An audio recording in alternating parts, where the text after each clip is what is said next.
What's up, guys? Avilo here, bringing you metagame update number 30. This is the 30th fucking metagame update, and what is this metagame gonna be about, guys? Oh, and by the way, I have my own website now, avilonation.com, which I will be posting this metagame update to, so you guys can check it out there, or from my YouTube, or both. But yeah, guys, metagame update number 30. Why do I even have my headphones on? I don't know why I'm not listening to anything. But guys, metagame update number 30, you know, this one I think I'll make it about the state, maybe about the state of StarCraft 2, but I thought I would make this also about the actual metagame of the current, of StarCraft 2, and some of it is balance related, but a lot of it isn't. But currently, guys, what is the last patch that StarCraft 2 has received for balance? It was the Hellbat patch, and what you have been seeing in tournaments lately, when you do see a Terran every now and then, is you see Terrans using the Hellbat build where they attack with like reactor barracks for Marines and Hellbats and a couple medevacs. And the thing with this build is, it's not actually that strong. I'm just gonna say it here. It's not actually that strong of a build. It's a metagame build. It's a build that simply popped up because of the patch to catch people off guard that haven't adjusted to that one build order timing. But really, the build itself is not actually that strong in any way, shape, or form.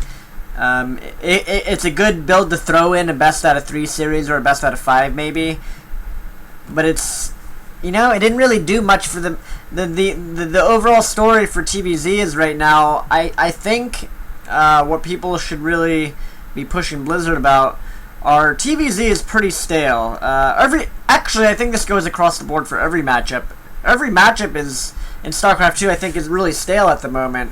Well, first of all, you know, Terran hasn't received any patches, you know, against Protoss as well. You know, all of the past metagame updates that I've made discussing the balance issues with Protoss against Terran, where, you know, the early game is a huge issue for Terran, those still remain in the game for a year. I'm not going to repeat all that stuff, you know, all the problems, but those are still exactly the same in the game right now against Protoss. The same exact balance issues haven't been addressed for TVP early game. But TVZ, this Hellbat build, you know, I think it's something because of the patch that it came up, but it's not going to really matter that much. The story with Terran versus Zerg right now is there's one of 2 ways to play the game. There's one of 2 ways to play TVZ. The first way is my way, of course, which you may have even seen Flash copied lately, which is, you know, turtle mech into mass ravens with mech. So that you can deal with swarm hosts. That's like that's one way to play TVZ. That's like the uber late game focused way where you can actually fight Zerg cost efficiently. Yeah, I mean turtle mech with ravens, and that's one solid way of playing TVZ. The other way that we're seeing is you play bio and you die. It's actually, I'm not even joking. You play bio and you sort of just die against the really competent Zergs, or, you know, at professional level of play, you see the top level Zergs pretty much crushing Terrans when they go bio or pure bio or any mixture. So really, I think the matchup it needs a reversion.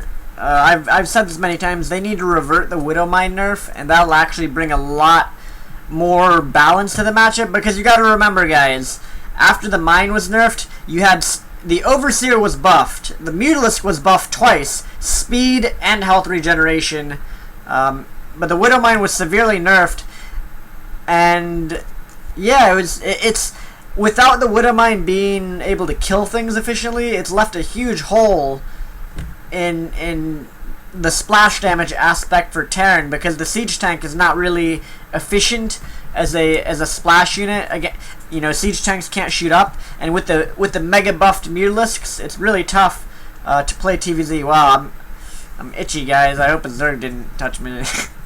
Anyways, but you get the point, guys. That TVZ is pretty tough nowadays because of the Widowmine nerf. It's the other thing is Zerg's got a lot better at microing their mutas to fly in, kill a mine, and fly out before the Widowmine activates. And I don't think Blizzard foresaw that happening when they did the muta buffs and the Widowmine nerfs on top of that, and now the maps all favor Zerg on top of that as well, which I called out right when the new maps were released. You guys may remember me streaming saying, "Wow, did they rig the maps to favor Zerg so that there's no Protosses? All the Zergs beat all the Protosses," and then so that's that. That's like, so the Terran versus Zerg metagame right now is basically you play avilo mech, you play turtle mech into Ravens, and you play uber late game focused, or you play bio and you just sort of die. Is what it seems like. And I think all they have to do, to be honest, all they literally have to do is revert the Widowmine nerf, and that's it. And that would actually fix the matchup, completely. The matchup is fixed. So let's go to Terran versus Protoss metagame. We saw Maru actually tried. he tried to play mech against Protoss in Pro League. He didn't. He sort of had the right idea. You guys that watch my stream already know that Ravens are really good late game against Protoss, and that you need them against carriers and Tempests, against Stargates. He tried to play that style, but he was unsuccessful because he didn't scout the Stargate transition from the Protoss. And I think TVP is it's been stale for a while. Besides the early game imbalances with Protoss having too many options and the Nexus Cannon being too easy to use. Besides that, I think overall in Terran vs. Protoss, there's not really anything new. Unless you're watching my stream, www.twitch.tv/avilo, and watching me go mech against Protosses into, getting Ravens as well in that matchup, late game, with my mech army. But other than that, there's not really much that's changed TVP. 99% of games are bio against Protoss. And late game is still pretty difficult, but late game is difficult more so because the early game is broken. It's late game TVP is actually fine if they address early game, but yeah, it's mostly bio, and Heart of the Swarm was supposed to be the expansion that was supposed to promote mech TVP specifically, and they failed miserably in that respect. So I think it's about time Blizzard should make some changes. They should do some patches to stir up the game and get some viewership back to StarCraft. Can you imagine? I've said so much of this stuff many times in the past, but when it comes to Blizzard and the community, it just falls on deaf ears. But can you guys imagine you guys know the excitement whenever a player does go mech against Protoss? There's actually excitement. People are interested. For example, that Maru game, people are he tried mech against Protoss. What the fuck? Or or in my stream, that's why I get a lot of viewers. People this guy mechs against Protoss. Holy shit, he's the chosen one. Stuff like that. Can you imagine though? If in tournament play, professional level, Terran could go mech against Protoss and bio, either or, not just only bio every game. I think if they actually made the tank able to kill Protoss units, gave it a buff against shields, just against shields, so that it's not overpowered against Zerg or whatever, so Zergs don't start complaining. But if they made the siege tank able to hold a position, because in Terran vs. Terran, guys, if you mech in TVT, a group of tanks will be able to hold a position on the map against bio. If you have 10 tanks sieged up there, the bio Terran can't usually can't just walk into you. It doesn't really work like that. And so, but TVP, it breaks that rule. Positioning and stuff doesn't matter because the Protoss just makes immortals and walks into your army, and it doesn't matter that you had 10 tanks there. They know they can just 1A and kill you, or trade so cost efficiently that you're fucked. So if they gave plus 15 damage to the shields on tanks, I think we would see a lot more mech play, and you would see the other side effect of something like that would be you would see more aggressive mech, because you could actually go attack and trade more efficiently than you can now. Because right now, if you go mech, you can't really attack with mech per se. When you're playing against Protoss, you can try, but usually you'll die. Attacking mech usually doesn't work against Protoss. It can sometimes work against Zerg, rarely, but against Protoss it just never works. So there's a reason why no Koreans ever really do it, and no one really does it, in important matches. So I don't know. Like right now, overall, I think the metagame of StarCraft 2 is pretty boring. Like, I hate to say it. It seems the metagame, the strategies that players use are pretty limited. We still see the Swarm Host. How many months have gone by without changes to the Swarm Host design? You still see Turtle Swarm Host games, and if you go mech, the Zerg, they can opt for Swarm Hosts, and then the game turns into a 1-hour game where you have to turtle into 20 Ravens. And that's because of the Swarm Host. That's not because of mech. It's not because of the Raven. It's because of the Swarm Host. Zergs that say you have to build Swarm Host against mech, they're actually wrong. You can go Mass Viper against mech with almost any, Roach Hydra. You can go Ultra.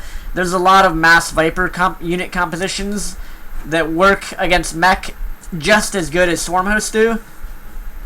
If not sometimes better. It's just that they're so unexplored and people don't do them, and people are really unwilling to do something new until somebody else does it or a Korean does it, that you don't see it ever. But yeah, I don't know. The game is pretty stale at the moment. I think this metagame update is. I think Blizzard should start patching the game and do stuff. Either that, you know what it is, guys. You know what it is. They're not patching it because they're probably waiting for Legacy of the Void to actually fix any of the problems that the community has with the game, such as Swarm Hosts and Protoss in general being made for a 5-year-old to play. Protoss is finger painting. Terran right now is Picasso.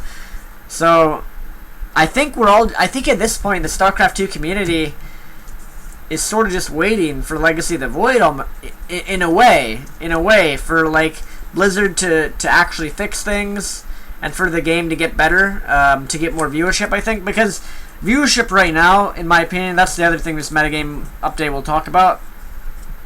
Other than a couple big tournaments and spurts of viewership, StarCraft isn't really the viewer. We do have viewership still. I'm not saying we don't have viewership.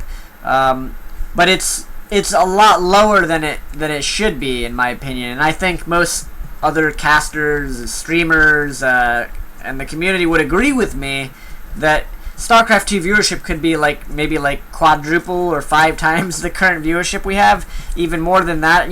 Instead of 10,000 viewers on Twitch, we should be at 50, 60,000, something like that. But right now we're at a time where the game is, I don't want to say dead game, I don't want to throw it out there, but the gameplay itself is really stale, I think. There's balance problems that have gone unaddressed for the longest time, and I hope it's not because Blizzard's working on Heroes of the Storm. But yeah, I think if they and there's, Terran's basically disappeared from competitive play for almost over a year now, at this point. Which, when you think about it, is really ridiculous that Terrans have just disappeared. Yeah, Tasia, whatever, won Home Story Cup. But, Terrans are basically gone from competitive play. The amount of effort it takes to play Terran at the moment compared to Protoss and Zerg it's vast. It's disproportionate, I think. And so, yeah, I mean, this metagame update, guys, I guess that's it. I don't know how coherent my thoughts were on this one, but I think the gameplay, Blizzard should do something to reinvigorate the gameplay, and I guess that's Legacy of the Void. So I guess right now we're just sort of waiting for Legacy of the Void at the moment. And yeah, the Hellbat buff, or the Hellbat removal of the transformation upgrade. it's just one of those things, guys, where it's gonna be used for about a week. You'll see that build pop up for about a week in professional play, and then you won't see it again. Like it's such a tight timing, anyways. Zerg players have already started to like hard counter it, even on North American, like on the NA ladder. Like you can't actually. It's really, here's another interesting thing about the metagame, guys. Builds that you see pro gamers use aren't necessarily viable on ladder, and let me describe what I mean. When you see a pro gamer in pro league use a build, it's usually tailored for a specific opponent, a specific map, or if it's in GSL, it's tailored for best out of 3. So there's mind games, there's preparation involved. When you play on ladder, you play people that are just playing for ladder points, and so you get a lot of roach all-ins, you get a lot of baneling all-ins, you get a lot of, 2-base roach timing, you get a lot of stuff that's like really all-in-y. And so if you try and do that Hellbat build, if you try and do the transformation build with the Metavacs, where you get like the 8 to 10 Hellions, you transform them and you have the Metavacs. If you try and do that on ladder, your opponent's gonna be like on fucking 2 hatcheries with like 20 roaches coming to your base. And so like their build just hard counters. Like the builds people do, they're not optimal, they're inefficient, they're really all-in-y and scrubby, but they happen to counter like that. They happen to counter the metagame of that new Hellbat build. So it's actually interesting how a new build can pop up like that, but still it's not viable for you can't really copy it and use it on the ladder like every game or whatever. So it's just one of those things that, yeah, it's new, it popped up, and then in a week or two it'll disappear because everybody will already be used to it. That's sort of the way balance works with Terran. Like once Zerg and Protoss figure out a Terran build, like the build just dies, and then Terran has to go back to Reaper expending every game and go into Hellion Banshee. So yeah, I guess that's it for this metagame update, guys. This has been metagame update number 30. This will be the first video that goes on my site. And yeah, thank you guys for watching. Peace out. See you guys later.